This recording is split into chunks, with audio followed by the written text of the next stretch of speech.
지난번 테러 방지법을 반대하는 이 필리버스터의 첫 주자로 많은 관심을 끌었던 국회의원이시죠. 더불어민주당 정책위원회 부의장인 김광진 의원을 소개하겠습니다.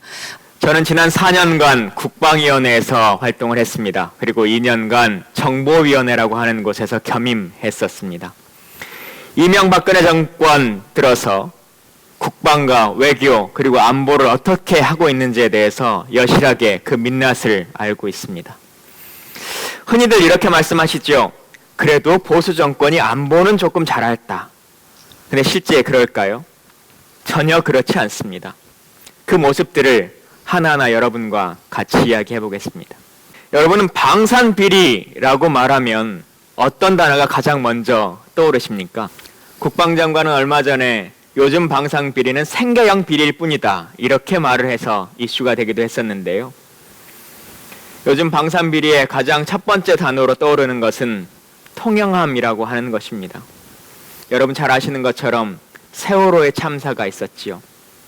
그때 그 세월호를 인양하기 위해서 출동할 수 있었던 통영함은 발진하지 못했습니다. 대한민국 해군이 1,000억이 넘는 돈을 들여서 만들어 놓은 배입니다. 그런데도 당일에 해군 참모총장이 2번의 출동 명령을 내렸지만 출동하지 못했습니다. 왜냐? 군은 알고 있었기 때문입니다. 이 배가 제대로 된 역할을 할 수 없다라고 하는 것을 군은 알았기 때문입니다. 이후에 언론을 통해서 다 알려진 것처럼 통영함의 소나, 다시 말하면 물속에 배가 어떻게 들어있는지를 찾아야 되는 레이더는 군용 레이더가 들어있지 않았습니다. 고등어를 잡는 어군 탐지기를 설치했습니다. 그렇게 수억 원의 돈을 착복했지요. 단순하게 군인과 공무원 혹은 개인 간의 금전적인 문제가 아닙니다. 이 사건에서 보여지는 것처럼 방산비리라고 하는 것은 군의 가장 기본적인 업무인 국민의 목숨을 지키지 못한다는 것에 가장 큰 아픔이 있는 것입니다. 두 번째 이야기를 좀 드리고 싶습니다.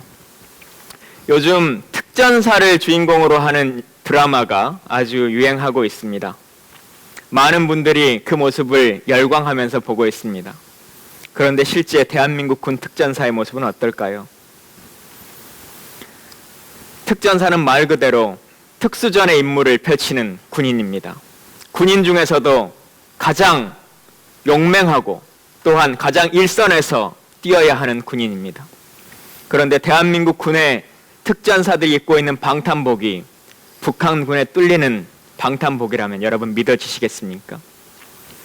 그런 나라에서 군을 운영하고 있다고 하면 여러분 두 다리 뻗고 편안히 주무실 수 있겠습니까? 방탄복을 납품하면서 누군가는 이익을 얻었을 것입니다. 그런데 누군가는 목숨을 잃어야 합니다. 이것이 방산비리의 가장 큰 아픔입니다. 방탄조끼만의 문제가 아닙니다. 해군을 한번 볼까요? 당연히 해군은 바다 위에서 활동을 합니다. 그런데 해군의 함정에 있는 구명조끼가 물에 뜨지 않는다면 여러분 믿으시겠습니까? 이게 2016년 대한민국의 현실이라면 여러분 믿으시겠습니까? 이래서 많은 사람들이 얘기를 하죠. 방산비리는 이적행위와 같다. 서해 유송령함에 이 큰 배를 만들어 놨지만 실제 장병들의 삶을 지켜줄 그 구명조끼는 물에 뜨지 않습니다. 업체는 기준에 미달되는 불량 조끼를 납품했지요. 그리고는 또 누군가는 이익을 받습니다. 다시 말씀드리지만 그 작은 이익으로 인해서 대한민국의 군인들은 목숨을 잃을 수 있습니다. 언제까지 이런 것을 지켜만 봐야겠습니까? 이런 일들만 있는 것이 아닙니다. 여러분들이 생각하시는 것보다 훨씬 더 심각한 문제들이 대한민국 군에 지금 발생하고 있습니다. 대한민국의 정부 예산은 1년에 380조 원이 넘습니다. 어느 순간부터 우리가 1조라고 하는 돈을 아주 쉽게 생각합니다마는 1,000만 원이 아주 큰 돈이죠. 1,000만 원이 10만 개가 모여야 1조가 됩니다. 1년에 380조를 쓰는 나라입니다. 그 중에 국방 예산을 연간 40조 가까운 돈을 쓰고 있습니다. 그런데 군인들에게 돈이 없어서 운동화를 지급하지 못한다라고 국방부가 말하면 여러분 믿으시겠습니까? 돈이 없어서 단추가 없는 군복을 지급하고 그것을 수선해 주지 않는다라고 하면 여러분 믿으시겠습니까? 그게 대한민국 군의 현실입니다. 정말 보수 정권이 안보에 신경을 쓰고 있는 것인가? 여러분이 표로 한번 같이 보시겠습니다. 역대 정권별의 연간 국방비 증가율입니다.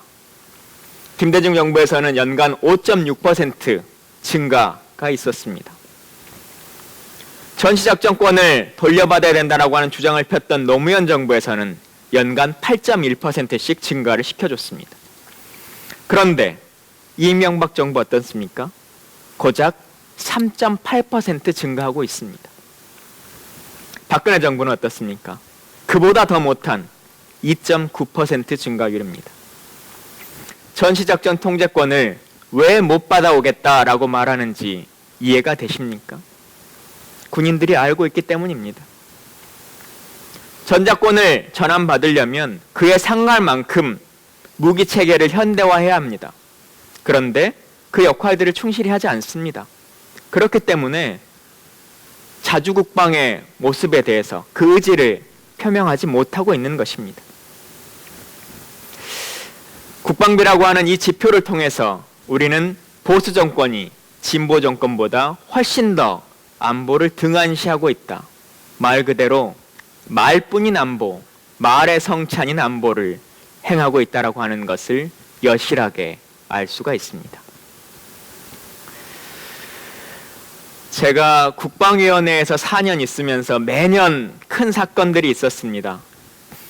첫 해에는 노크 기승 사건이라고 하는 것이 있었고요. 두 번째 해에는 사이버 사령부의 대선 개입이라고 하는 것이 있었습니다. 먼저 노크 기승에 대한 얘기를 좀 드리겠습니다. 황당한 일이죠. 북한 군인이 철책을 넘어와서 우리 군의 소초를 노크해서 기순한 사건입니다.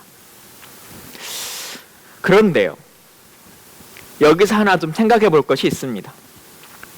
우리가 군대를 갔다 오신 분들은 흔히 아시겠습니다만 작전에 실패한 지휘관은 용서할 수 있어도 경계에 실패한 지휘관은 용서할 수 없다라고 하는 말이 있습니다. 그런데 실제 노크 기승 사건 이후에 대한민국 군은 어떻게 됐을까요?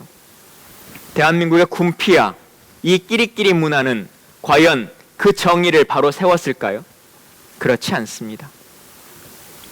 당시에 책임자라고 했던 장성 2명, 합동참모본부의 본부장이었던 분은 이후에 중장에서 대장으로 진급했습니다. 그리고 부장도 소장에서 중장을 거쳐서 대장까지 진급했습니다. 노크 기승 당시에 국방부와 정부는 대대적으로 국민에게 엄벌에 처하겠다, 책임을 묻겠다라고 말했습니다. 그러나 결과는 진급이라는 상으로 주어졌습니다. 줄만 잘 타면, 한순간만 넘기면 어느 순간에 그 보상은 다 이루어진다라고 하는 것을 여실하게 증명하고 있는 것입니다. 여러분 잘 아시는 것처럼 사이버 사령부의 대선 개입 사건, 아직도 하나도 그 진실이 제대로 밝혀지지 않고 있습니다. 그 수사도 제대로 이루어지지 않고 있습니다. 잘 아시는 것처럼 사이버 사령부는 그 상급 기관이 따로 존재하지 않습니다.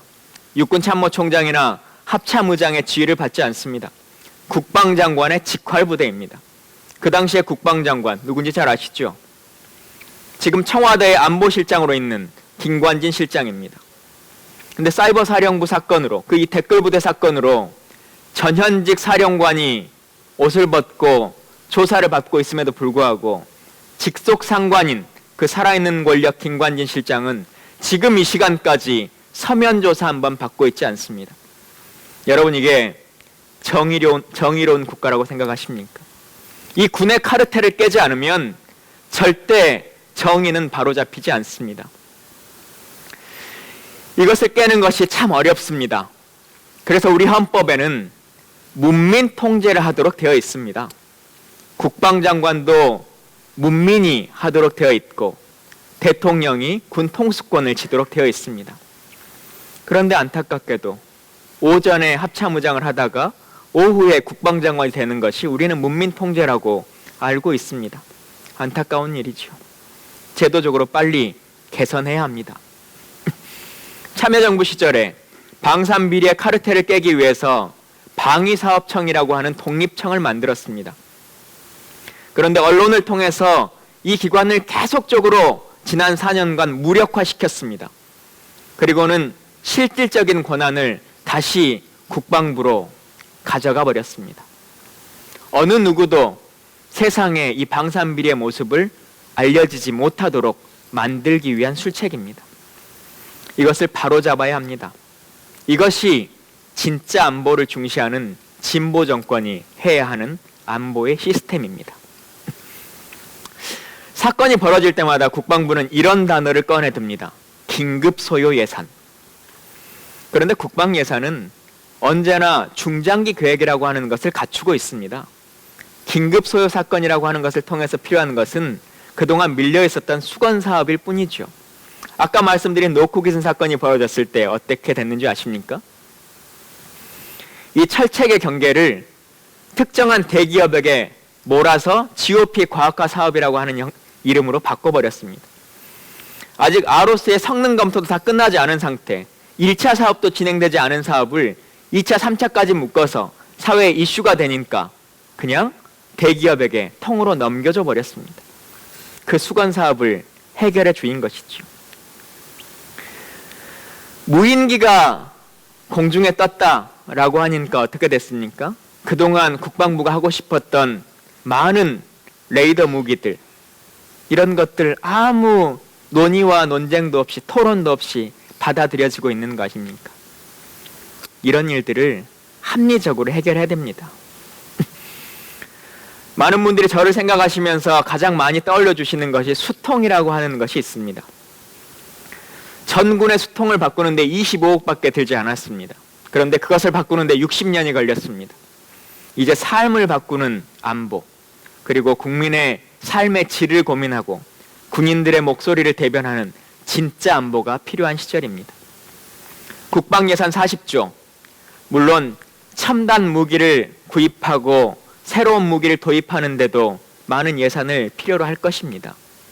그런데 정말 필요한 거, 여러분 무엇이라고 생각하십니까? 군인은 제복 입은 시민입니다. 그 시민의 기본권을 지켜줘야 합니다. 국제노동기구 ILO는 매년 우리 정부에 의무적으로 징병제 국가에서 징병되는 군인일지라도 법정 최저임금을 보장하라라고 하는 권고를 하고 있습니다. 그러나 우리 정부는 받아들이지 않고 있습니다. 예비군 훈련을 가는 시절에 일상생활을 버리고 국가의 부름을 받아서 갑니다. 합리적인 보상금이 나오지 않습니다. 이것도 빨리 해결해야 합니다. 65만 장병들이 먹고 자고 입는 이 아주 기초적인 문제, 언제까지 70년대, 80년대 수준을 그대로 유지하면서 20년 전보다는 많이 나아졌다라고 하는 것만을 가지고 위안 삼을 수 있겠습니까? 2016년에 대한민국의 모습을 만들어야 합니다. 그 힘이 여러분들께 계십니다. 물론 기본적으로는 국회가 그와 관련한 역할들을 할 것입니다. 또한 대통령께서 정상적인 문민 통제를 통해 제대로 된 국방장관을 임명하시는 것도 하나의 방법일 것입니다. 그러나 그 모든 것을 선택할 수 있는 유일한 키는 국민의 선택입니다. 투표를 통해서 이번 총선과 대선을 통해서 대한민국을 지키는 진짜 안보를 선택해 주십시오. 더불어민주당을 통해서 국민의 삶과 군인의 삶을 지킬 수 있는 진짜 안보를 선택해 주십시오. 여러분의 선택을 통해서 굳건한 대한민국, 든든한 안보, 자랑스러운 군인의 모습을 만들겠습니다. 감사합니다. 네, 잘 들었습니다. 새누리당 시대의 국방 비리에 대해서 분노할 지점들을 아주 간명하게 짚어주셨습니다. 사실 이번 총선 또 내년의 대선을 통해서 이 더불어민주당을 우리가 지원했을 때, 지지했을 때 이 안보에 있어서는 그렇다면 이 김광진 의원은 한 3가지 정도로 어떠한 대안을 제시해 주실 수 있을지 궁금하네요. 예. 네. 일단 첫 번째로는 자주국방으로 가기 위한 큰 길에 나아가야 됩니다. 그것이 그 첫 번째 길은 전작권을 다시 찾아오는 것이겠지요. 그건 단순하게 작전권만을 환수한다고 되는 일이 아닙니다. 그에 상응할 만큼의 무기와 예산이 필요합니다. 그리고 우리가 국방개혁 2020이라고 하는 제도를 통해서 계속적으로 논의해오고 있습니다만 65만 명의 장병을 일반 병의 구매를 줄이고 또 간부의 비율을 40%까지 높이는 것이 진행되고 있습니다. 그런데 이명박근혜 정부에서 그걸 다시 또 2030으로 10년간 늦춰버렸습니다. 이런 것들이 필요할 것 같고요. 두 번째는 군인에 대한 최소한의 인권이 필요합니다. 65만 명의 장병 중에서 44만 명 정도가 징병으로 오는 군인입니다. 그분들은 국가의 부름을 받아서 국민의 의무를 다하고 있습니다. 그런데 왜 대한민국은 국가의 의무를 다하지 않습니까? 그 모습들을 빨리 개선해 나가야 합니다. 그리고 세 번째는 문민 통제를 명확하게 할 수 있는 방법으로 나아가야 합니다. 국방장관도 문민장관으로 바뀌어 나가야 하는 것이고요. 또 방위사업청을 비롯해 관계기관의 장들도 잘못된 것들을 단죄하고 바로잡을 수 있을 만한 문민장관이 필요하고 또한 국회 국방위원회의 권한 강화도 필요하다고 생각합니다.